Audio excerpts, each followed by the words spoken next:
Cuando miras el cielo nocturno, todo parece estar cerca. Las estrellas parecen pegarse al firmamento como si formaran un techo bajo. La luna se ve ahí nomás. Incluso los planetas parecen puntitos cómodos, al alcance de la mano. Pero esa intuición nos engaña. El universo no está hecho a escala humana. Está armado con números que rompen cualquier idea cotidiana de distancia y de tiempo. Y la historia de nuestra vecina galáctica es una de las mejores pruebas de eso. Vivimos dentro de la Vía Láctea, una galaxia espiral con cientos de miles de millones de estrellas. Nuestro Sol es una más, en un brazo secundario lejos del centro. La luz tarda alrededor de 100.000 años en cruzar la galaxia de extremo a extremo. Ya eso es descomunal. Y sin embargo, cuando miramos hacia afuera, no estamos solos. En la misma región del espacio, en el llamado grupo local, hay otra gran espiral, la galaxia de Andrómeda. Es nuestra vecina cercana en términos cósmicos. Pero este cerca no tiene nada que ver con lo que entendemos por cerca en la vida diaria. Decimos que Andrómeda está a unos 2,5 millones de años luz. Suena abstracto. Un año luz no es un tiempo, es una distancia. Es la distancia que recorre la luz en un año, viajando a casi 300.000 kilómetros por segundo. En un segundo, la luz podría dar varias vueltas a la Tierra. En unos 8 minutos, recorre el trayecto desde el Sol hasta nosotros. En un año, acumula una longitud incómoda de imaginar. Ahora multiplica esa distancia por 2,5 millones. Eso es lo que nos separa de Andrómeda. Si pudiéramos estirar una cinta métrica cósmica, marcaría del orden de 23 millones de billones de kilómetros. Para nuestro cerebro, ese número deja de significar algo concreto. Es simplemente un abismo. La luz se comporta como nuestro mensajero más rápido. Es el límite de velocidad del universo. Y aún así, necesita 2,5 millones de años para hacer el viaje entre Andrómeda y nosotros. La luz que hoy entra en tus ojos desde esa galaxia salió de allí cuando en la Tierra no existía la especie humana. No había ciudades, no había escritura, no había historia registrada. Probablemente caminaban por aquí antepasados lejanos, sin imaginar que, millones de años después, algunos de sus descendientes mirarían esa misma luz con telescopios. Cada vez que observas Andrómeda, no estás viendo cómo es ahora. Estás viendo cómo era hace millones de años. Aún con todo eso, nuestra reacción instintiva es muy humana. Pensamos en naves, en cohetes más grandes, en motores revolucionarios. Nos preguntamos cuánto tardaríamos en llegar si construyéramos la nave definitiva. Queremos transformar una pregunta filosófica en un problema de ingeniería. Y entonces conviene mirar con calma lo que ya somos capaces de hacer. Las sondas espaciales más rápidas que hemos lanzado se mueven a decenas de kilómetros por segundo. Comparadas con un avión comercial, son flechas. Comparadas con la velocidad de la luz, son casi estáticas. Si una de esas sondas apuntara hacia Andrómeda y mantuviera su velocidad actual, el viaje no duraría años ni siglos, sino muchos millones de años. Es un tiempo comparable a la vida de especies enteras, no de personas, ni siquiera de civilizaciones. Podemos ser más optimistas todavía y hacer un ejercicio mental. Imaginemos que en el futuro logramos una nave capaz de viajar a una fracción importante de la velocidad de la luz. Algo muy por encima de cualquier tecnología disponible hoy. Incluso en ese escenario, el panorama no cambia tanto como quisiéramos. Aún viajando a una fracción significativa de esa velocidad, desde el punto de vista del universo seguirían pasando millones de años antes de llegar. ¿Habría dilatación del tiempo dentro de la nave? Sí. Los relojes a bordo marcarían menos tiempo que los relojes en la Tierra. Pero eso no evita el problema de fondo. El trayecto sigue siendo gigantesco. Lo que para los tripulantes podría traducirse en miles o decenas de miles de años, para el resto del cosmos serían cientos de miles o millones. Además, las distancias no solo son enormes, son en su mayoría vacías. Entre nosotros y Andrómeda no hay carreteras naturales. No hay estaciones de servicio cósmicas.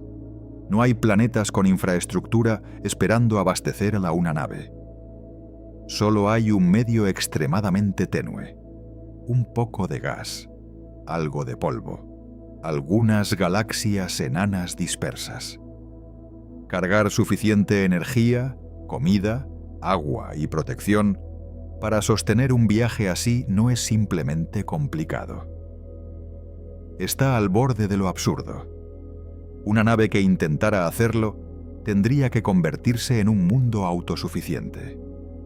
Una especie de civilización encapsulada que se reproduce, mantiene sus sistemas, repara daños, transmite cultura y conocimiento durante millones de años sin contacto con ningún otro lugar. Ese tipo de concepto nos lleva a la idea de naves generacionales. Vehículos enormes en los que nacerían y morirían miles de generaciones, sabiendo que ninguna de ellas vería el destino final. Personas que vivirían toda su vida en un entorno artificial, bajo una luz artificial, mirando un espacio casi inmutable fuera de las ventanas. Para que un proyecto así tenga sentido, no solo hay que resolver problemas técnicos. Hay que imaginar una cultura entera construida alrededor de una misión que, para la mayoría de sus miembros, no tendría final visible. Y aún así, aunque todas esas condiciones se cumplieran, la distancia seguiría dominando. El viaje seguiría siendo tan largo que, en la práctica, hablaríamos de otra rama separada de la humanidad, aislada y transformada. La luz viaja a unos 300.000 kilómetros por segundo. Esa cifra parece un detalle técnico, pero lo cambia todo. Si empujas una partícula con más y más energía, se acerca a esa velocidad. Pero nunca llega a igualarla. Cada vez que intentas acelerar un poco más, la energía necesaria se dispara. Para una nave con masa real, ese límite es como una pared que no se puede romper. Puedes rozarla, pero no atravesarla. Aquí entra en juego la relatividad especial. Cuando un objeto se mueve muy rápido, el tiempo para ese objeto ya no pasa igual que para alguien que se queda quieto. Desde dentro de una nave que viaja a una fracción importante de la velocidad de la luz, los relojes andarían más lento en comparación con los relojes de la Tierra. Eso significa que para los tripulantes, el viaje podría parecer más corto, pero desde fuera, desde el punto de vista del resto del universo, los años seguirían acumulándose sin piedad. Probemos con números sencillos. Imagina una nave que logra viajar al 10% de la velocidad de la luz. Un logro monumental, con tecnologías que ni siquiera tenemos esbozadas. A esa velocidad, recorrer un año luz lleva 10 años. Para llegar a una galaxia a 2,5 millones de años luz, hablamos de 25 millones de años de viaje. Incluso si subes la apuesta y sueñas con el 50% de la velocidad de la luz, la escala sigue siendo inhumana. A 0,5 el viaje seguiría durando millones de años vistos desde la Tierra. Ningún proyecto político, ninguna cultura, ninguna institución humana ha durado tanto. La relatividad permite algo curioso. Si de algún modo pudieras acercarte mucho más a la velocidad de la luz, el tiempo a bordo se comprimiría. Para los tripulantes podrían pasar solo miles o incluso cientos de años, mientras que afuera transcurren millones.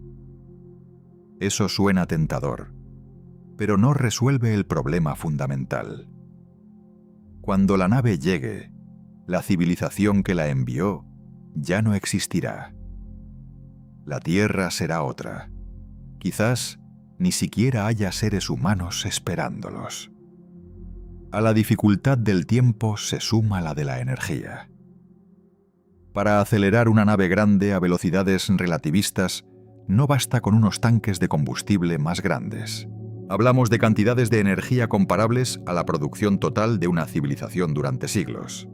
Cada incremento pequeño de velocidad cerca del límite exige un salto brutal en energía. Y toda esa energía hay que almacenarla, manejarla, controlarla y después frenar la nave al llegar. Acelerar es caro. Detenerse también. Luego está el medio interestelar. El espacio entre las estrellas parece vacío, pero no lo está del todo. Hay átomos de gas, granos de polvo, rayos cósmicos.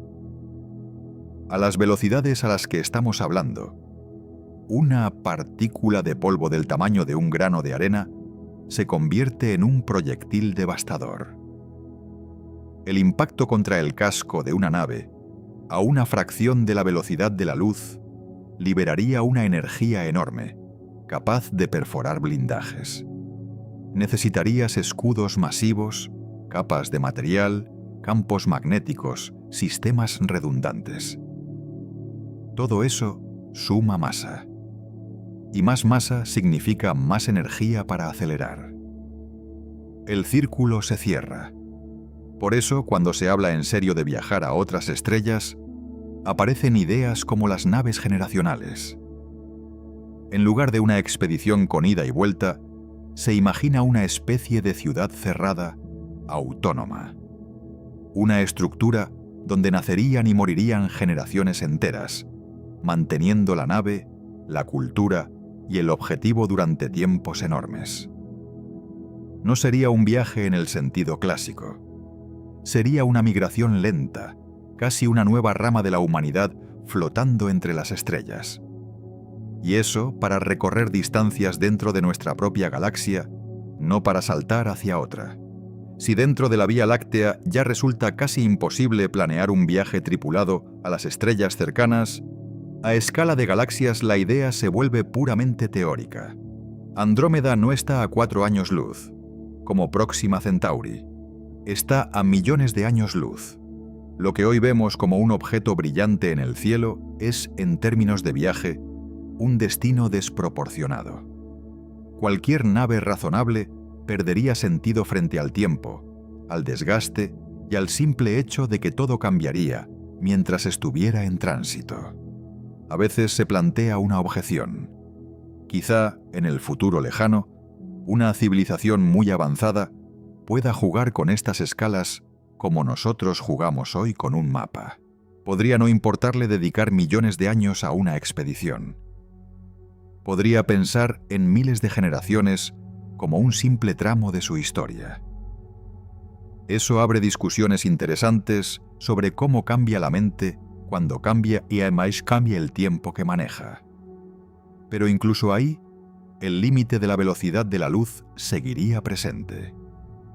No importa cuán avanzada sea una civilización, sus naves no podrán superar ese tope si las leyes de la física se mantienen como las entendemos. El resultado es incómodo para nuestro deseo de aventura. Hay un muro, un límite que no se negocia. Y cuando la velocidad de la luz se vuelve una muralla, la imaginación hace lo que siempre hace. Busca un atajo. Si no podemos ir más rápido, quizá podamos cambiar la forma del camino. Esa es la idea que hay detrás de los motores Warp y de los agujeros de gusano. no son solo inventos de guionistas. Nacen de una pregunta seria. ¿Se puede usar el propio tejido del espacio y del tiempo para viajar de un punto a otro sin violar las leyes conocidas de la física? Primero hace falta una imagen mental sencilla. Imagina el espacio-tiempo como una superficie elástica. En esa superficie se apoyan las estrellas, los planetas y las galaxias. Cada objeto con masa hunde un poco esa superficie. Lo que llamamos gravedad es, en ese lenguaje, el resultado de moverse en un espacio deformado. Einstein no pensó en la gravedad como una fuerza que tira de los cuerpos. La pensó como geometría.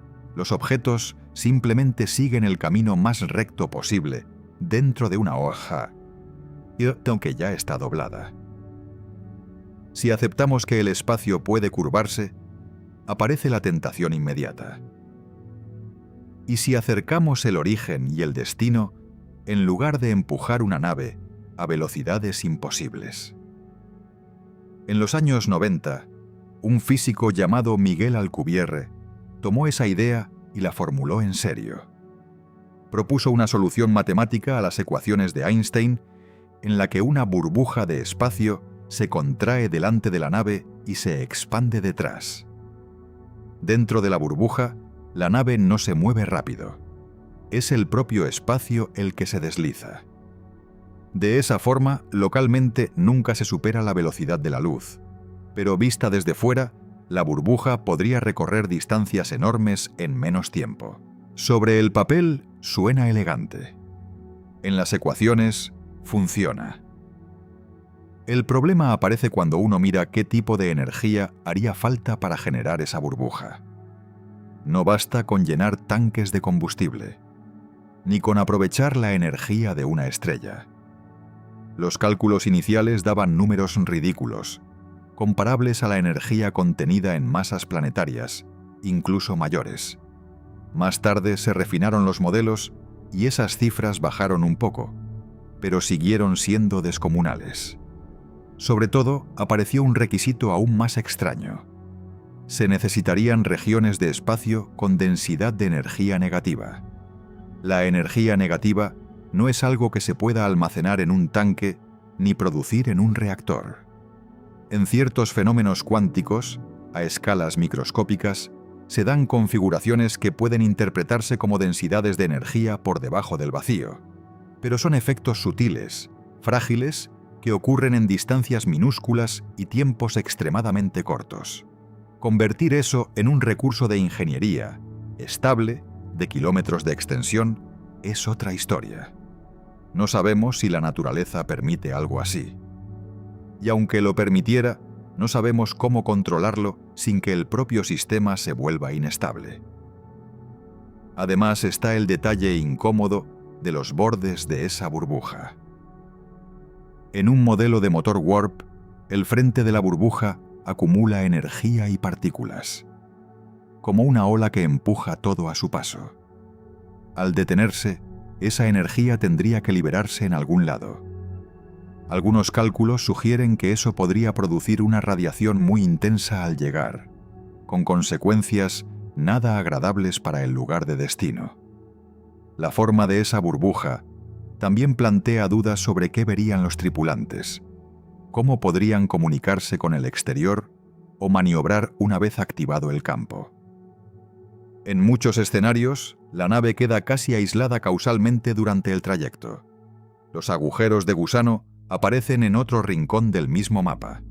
Son soluciones posibles de las ecuaciones de la relatividad general que conectan dos regiones del espacio-tiempo mediante un túnel. Se los suele imaginar como dos bocas y un cuello que las une. En lugar de recorrer toda la distancia normal entre un punto y otro, uno atravesaría ese cuello. De nuevo, sobre el papel, parece un atajo. En el diagrama, la ruta se acorta como cuando doblas una hoja y acercas dos puntos que estaban lejos.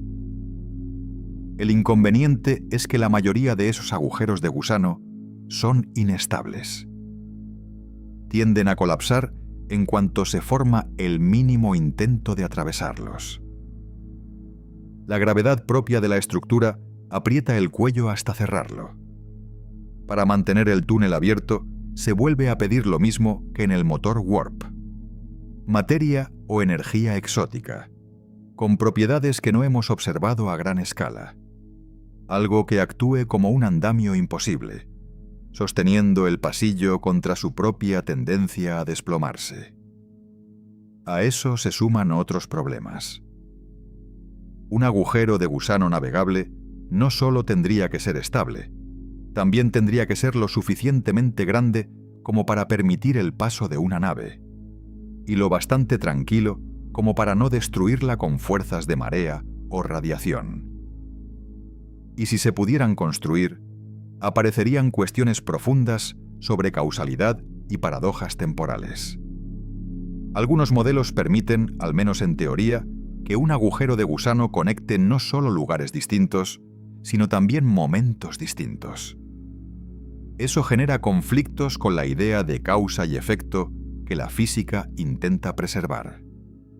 Cuando se revisa todo este panorama, la conclusión es sobria. Estos atajos no son simples proyectos incompletos a la espera de financiación. Son soluciones extremas, delicadas, que viven más en el terreno de la matemática y de la especulación que en el de la ingeniería.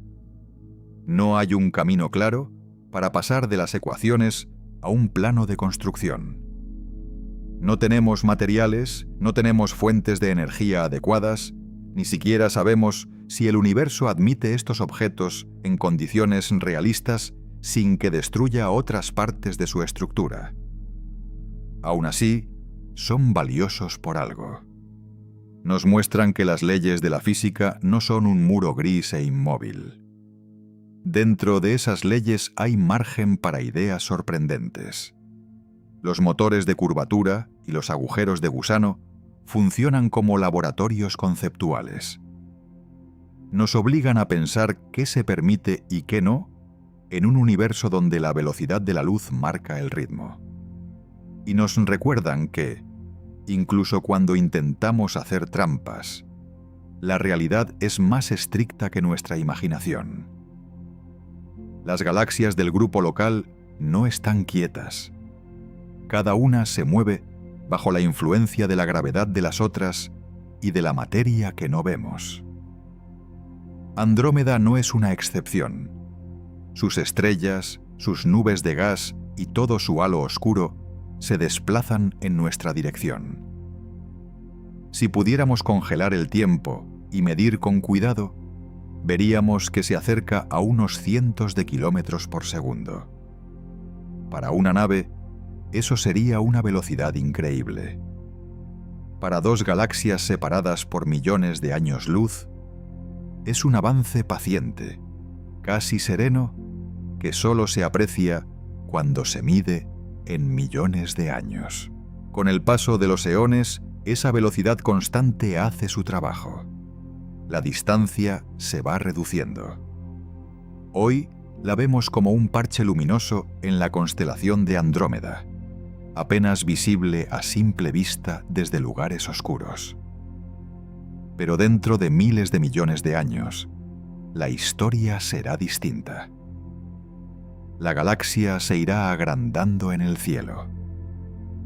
Primero como una mancha un poco más notable. Después, como una estructura gigantesca, ocupando buena parte del firmamento nocturno. Para cualquier observador que viva entonces en un planeta habitable, el cielo será mucho más espectacular que el nuestro. La aproximación no será un choque frontal en el sentido humano del término. A escala de galaxias, la mayor parte del espacio está vacío. Las estrellas están tan separadas entre sí que la probabilidad de que dos choquen directamente es muy baja. Lo que sí colisiona de forma activa son las nubes de gas y polvo, los discos de material que rodean los centros galácticos, los halos que se interpenetran. Cuando eso ocurre, el gas se comprime, se calienta, se desencadena una oleada de formación de nuevas estrellas. El encuentro entre la Vía Láctea y Andrómeda encenderá fuegos artificiales cósmicos que durarán cientos de millones de años. Desde dentro sería un espectáculo y un proceso caótico a la vez. Las órbitas de muchas estrellas cambiarían.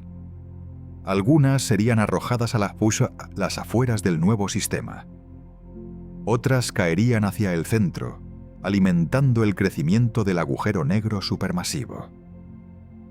Habrá regiones donde el cielo de noche estaría cubierto por arcos de luz, corrientes de estrellas estiradas por la gravedad, restos de brazos espirales deformados. Nada de eso ocurre de un día para el otro. Cada fotograma del proceso tarda millones de años en cambiar de forma apreciable. Al final, tras varios pasos de acercamiento, penetración mutua y reacomodo, las dos galaxias dejarán de ser dos. Formarán una sola estructura nueva. Los modelos sugieren que esa galaxia será más redondeada, menos espiralada, con un bulbo central grande y una envoltura difusa de estrellas. A veces se la apoda con nombres combinados, como si habláramos de una fusión de empresas. Pero lo importante no es el nombre, sino la idea. Nuestra galaxia no es una entidad fija, eterna. Es un episodio dentro de una historia más larga, en la que las galaxias crecen engullendo a otras. ¿Qué pasará con nuestro sistema solar a lo largo de todo ese proceso? Lo más probable es que ninguna estrella vecina venga a chocar directamente contra el Sol. Pero sí es posible que cambie nuestro vecindario celeste. El Sol podría terminar en una órbita más externa, más interna o incluso ser expulsado a una región lejana del nuevo sistema galáctico. A escala humana, eso suena inquietante. A escala cósmica, es solo una reconfiguración dentro de una nube enorme de estrellas. Hay un detalle que suele relativizar cualquier preocupación sobre ese futuro.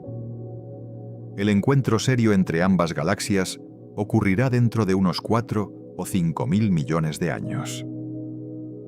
En ese mismo intervalo, el Sol también cambia. No es una bombita constante que brilla igual para siempre.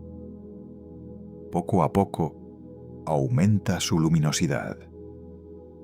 Llegará un momento en que la Tierra, tal como la conocemos, dejará de ser habitable. La atmósfera, los océanos, la superficie, todo estará sometido a condiciones extremas. Más tarde, el Sol se hinchará en una fase de gigante roja y remodelará por completo el sistema interno. Eso significa que cuando la fusión entre galaxias esté en marcha, difícilmente la humanidad, tal como la imaginamos hoy, siga existiendo aquí. Tal vez no exista en absoluto. Tal vez haya evolucionado hacia otra cosa o se haya dispersado a otros lugares. Tal vez ninguna forma de vida consciente sobreviva en este rincón. El encuentro entre la Vía Láctea y Andrómeda será un capítulo más de la historia del universo, no un evento planeado para el calendario de ninguna especie en particular. Mirar ese futuro lejano tiene un efecto curioso sobre nuestras preocupaciones. Nos recuerda que incluso las cosas que damos por sólidas, como nuestra galaxia, están en movimiento y cambio constante. Lo que hoy llamamos hogar cósmico es solo una etapa.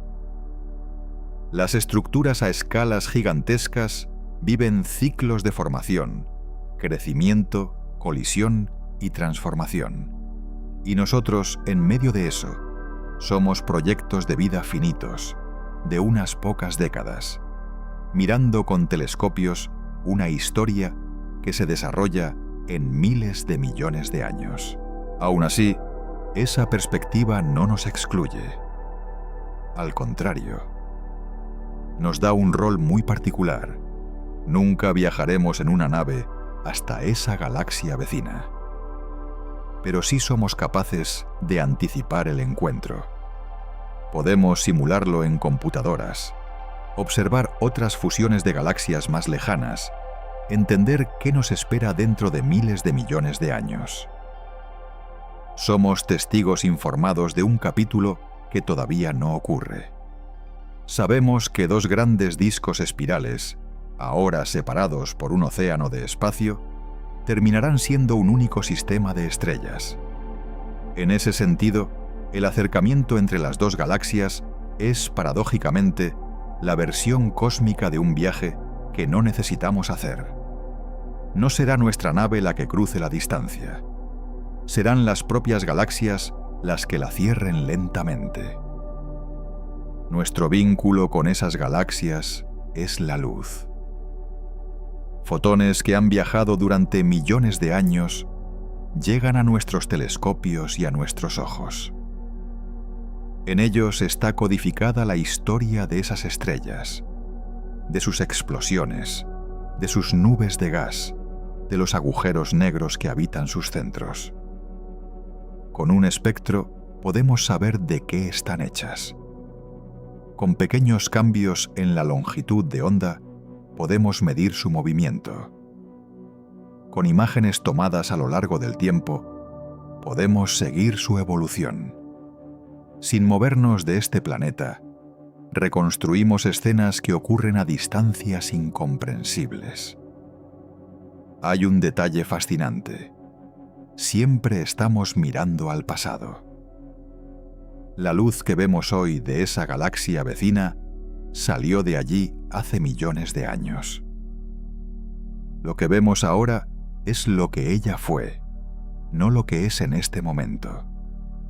Si en Andrómeda hubiera una civilización observándonos con la misma tecnología, vería una Tierra distinta.